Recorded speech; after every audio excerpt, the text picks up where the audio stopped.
Ngesimo sokuthi ke manje imimoya yabo vele isuke ingahlangene ngokutha kwesinye isikhathi kuyenzeka uthola ukuthi imimoya yabo vele izwana. Kuke kufanele ukuthi ke manje uma imbuzi sihlatshiwe kuba khona ithumbu laphana embuzini, lethumbu leli eligijima imsimba umtila ngamanye amazwi lithathwe lifuthwe, bobabili alifuthwe, owesifazane uzolifutha nowesilisa naye alifuthe bese liboshwa ngentambo. Isizathu esenza ukuthi kwenziwe konke lokhu kuhlanganisa imimoya yabo manje ukuthi izwane ukuze nale ndoda engenile izothi mayifika endlini kamfowabo unkosikazi amukele ukuthi naye ngempela lo muntu uzobamba iqhaza lika baba, nezingane nazo ziphinde zibone futhi kuba.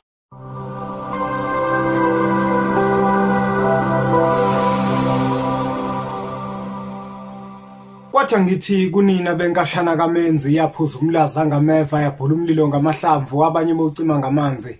Nina belembe leqamanye amalembe ngokukhalipha uShaka kashayika ngemanzi ngesaba ukuthi uShaka kuyinkosi yasemashobeni. Angiphinde nginibingelele futhi umhlaba wonke nasendaweni zonke la kufinyela khona lo mfanekiso oqoshiwe. Igama lami ngumlekeleli wakambanjwa. Kanti insizwa zingibiza ngonduna kaNdaba, untombizi yamncumela insizwa ziyamkhomba. Isilwane esincane saphuma ehlathini kuseni ngovivi sazivuthulula ngoba sigcwele amabethe. Ikholo elikhola ngenhliziyo ngalibanda kancane esontweni ukugxamgxama umsathe nkankanela yakhe lathi ngahamba lithese lositha lathi ngahamba. Bathi umjabulelo kumamatheka komkakhe ngoba njalo umemamatheka kuthi faca. Angiphinde ke nawe ngikwamukela ukuthi usanda kusijoyina la kwi-channel yethu Impunga Yesintu TV. Siyabonga kakhulu ngokuthi usubscribe. Siyacela futhi ukuthi niqhubeke nisubscribe la kwi-channel yethu Impunga Yesintu TV. La sifundisana khona izinto ezithinta isintu sethu thina njenganabantu abampisholo. Sike sikhumbuzisane nje ngendlela yasendulo ekade ihamba okhokho bethu ukuthi babekade behamba kanjani. Thina enkathini namuhla sesenza njani? Kungabe sikwenza ukuyahambisana yini nesikhathi esasiphila okhokho bethu? Sikhulumile ke la ngesihloko esithinta ukungena owesifazane oseshonelwe indoda okade egane komunye umuzi. Uzokhumbula ukuthi umuntu ongenwayo umuntu wesifazane osuke eganile komunye umuzi. Sichazileke sathi akangenwa noma ubani, sike sizwe inkulumo la kuthiwa khona umuntu wesifazane ogane mhlambe kwaNgcobo iyafika indoda yakwesinye isibongo izomngena. Cha, akukona ukumngena lokho, kodwa umuntu okwazi ukuthi amngene umuntu osuke ewumfowabo kaleyo ndoda esuke ishonile. Aqhamuka omunye umuntu kube uyena ozongena, akukona ukungena lokho, kusuke nje sekugila umkhuba. Asiphinde sikubaluleke futhi ukuthi ke umuntu kongenayo ake sithi ke manje nake phakathi kwabafowenu, umfowenu othile mhlawumbe usedlulile emhlabeni, nina njenganomndeni senihlala phansi manje niyakhuluma ukuthi umakoti lokufanele ukuthi angene. Into ke yenzakalayo umuntu ongaganiwe akakwazi ukuthi angene ngoba phela akanayo umfazi yena, akazi ukuthi unkosikazi uphathwa kanjani. Angeke manje kuthiwa akahamba ayokongena ayokwenza into angayazi ngoba kokuqala nje lo muntu yena unkosikazi akanayo. Manje ngeke ke kuthiwe yena akahamba ayongena unkosikazi kamfowabo ekubene engazi ukuthi unkosikazi yini ayidingayo.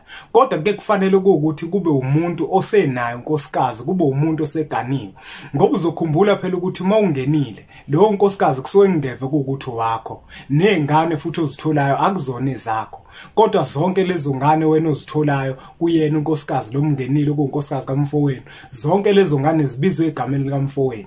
Manje wena ke uma uzongena ungaganiwe lokho kunobungozi obukhulu ngoba okhokho bakho bona izingane abafisa ukuthi bakunikeze zona ukuthi izigade uzikhulise. Awuzukwazi wena ukuthi manje ube nezingane ozozigada uzigade lokhokho bakho, wenza umsebenzi, wenza izinto ekufanele ukuthi uzenze enganeni.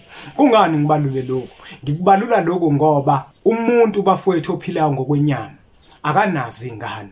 Asicacise lokho ngenzela ukuthi umuntu ayiqonde lento ukuthi yini eyenza ukuthi izingane zitholwe lo muntu ongenile zibizwe manje egameni laleya ndoda. Uzokhumbula ukuthi ngenkathi uqala wena uthatha isinqumo sokuthi usuyaganwa, okhokho bakho bayaqala ke manje balungise ukuthi ke bazokunikeza izingane ezizovundla okhalweni lalonkosikazi ozobe usumthathile wena waba umfazi wakho. Bakunikela ukuthi lezo ngane zigade, hayi ngoba kwezakho kodwa ezabo wena okwakho nje usuke uzilusile. Asiphinde sibukeke ngale kokugeqa amagola ukuthi ke manje uma ungena ke ngenwa kanjani. Siphinde sakucacisa futhi ukuthi uma ungena kusuke kudingakala imbuzi. Kule mbuzi ke bafowethu into eyenzakalayo kuba khona izicubu ezithile ezikhishwayo ekuyizona ezibahlanganisayo labantu ngokomoya wabo. Uzokhumbula ukuthi ngenkathi lo wesifazane seshiywe indoda emhlabeni usuke yena enothando lwendoda yakhe usuke engenalo uthando labafowabo kamkhwenyana wakhe kodwa ngenkathi umndeni uhlala phansi manje ubhunga uyixoxisana lento usukhetha ukuthi ke manje usibanibani uyena ozongena lo makoti into eyenzeke kuke kufanele ukuthi ke kuthathwe imbuzi uma umndeni usuhlala phansi wavumelana ihlatshwe lembuzi sekubikela amathongo ke manje ukuthi nina amathongo asekhaya usibanibani uyena osezogada indlu kamfowabo akhulise nezingane ngesimo sokuthi ke manje imimoya yabo vele isuke ingahlangene ngokuthanda kwesinye isikhathi kuyenzeka uthola ukuthi imimoya yabo vele izwane kuke kufanele ukuthi ke manje uma imbuzi sihlatshiwe kuba khona ithumbu laphana embuzini lethumbu leli eligijima imsimbane umtila ngamanye amazwi lithathwe lifuthwe bobabili alifuthwe owesifazane uzolifutha nowesilisa naye alifuthe bese liboshwa ngentambo isizathu esenza ukuthi kwenziwe konke lokhu kuhlanganiswa imimoya yabo manje ukuthi izwane ukuze nalendoda engenile izothi mayifika endlini kamfowabo unkosikazi naye amukele ukuthi ngempela lo muntu uzobamba iqhaza lika baba nezingane nazo ziphinde zibone futhi kuba sike sakubalula ke futhi ukuthi ke umuntu uma engenile akufanele ukuthi adlule emhlabeni engakaphumi sesichazile ukuthi ke indlela yokungena ngenwa kanjani kungenwa ngembuzi bese kuhlanganiswa imimoya yabo ngokuthi bafuthe lelathumbu bese liyaboshwa ngentambo ngenkathi liboshwa ngentambo yilapho kusuke kuhlanganiswa khona imimoya yabo ukuthi ke mayizwane mababe yindoda nomfazi zokhumbula phela ukuthi vela ke unkosikazi wakhe wenzela nje ukuthi kuphela kugwemeke izingane zizoba amalongo unkosikazi agcine sephuma eyangaphandle kungafanele uma ke manje nake sikhamba isikhathi kuke kungafanele ukuthi lo wesilisa adlule emhlabeni engakaphumi endlini kamfowabo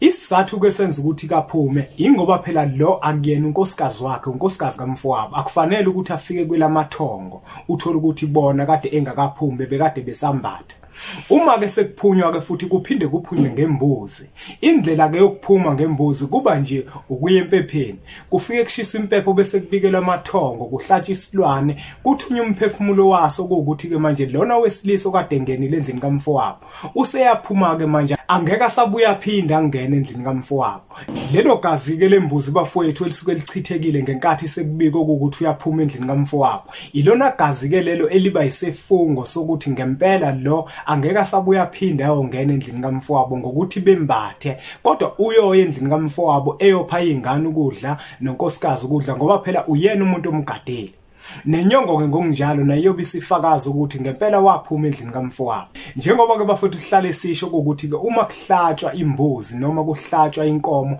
umphefumulo wawo usukuzophuma uye kwelamathongo uyodlulisa lo myalezo bese konke lokho kuqoshwe ngegazi ukuthi ngempela kwenzeka ake sithi ke manje umuntu wesilisa udlulile emhlabeni engakaphumi izingane zakhe kofanele ukuthi ke zimgcinele lo umsebenzi ke manje ngokuthi nazo zithola imbuzi ezizokwazi ukuthi ziyihlabe zisho ukuthi ke ziyamkhipha ke manje endlini kamfowabo besithi nje bafethu asike sicacise lapho ukuthi uma ungenile uphinde uphume futhi uma kade ungena kanjani uma kade usuphuma uphuma kanjani siyabonga kakhulu bafowethu ngokuthi niubuke lo mfanekiso oqoshiwe siyacela ukuthi niqhubeke nisubscribe la ku channel yethu Impunga Yesintu TV bese niqhubeke futhi nokuthenga incwadi zempunga yesintu ziyatholakala ezitolo zakwa Adams and Greeks noma ngabe ukuphi la ukhona siyakwazi ukuthi sizithumele ngeposi zifike kuwena qathatha ake sithi ke nje impunga washaya kamnandi umoya umoya womkhoma zwangkhumbuza indaba kamsengiyani washaya kamnandi umoya womkhoma zwangkhumbuza umthuzwe tata la tata somthole sathe sibuzulutana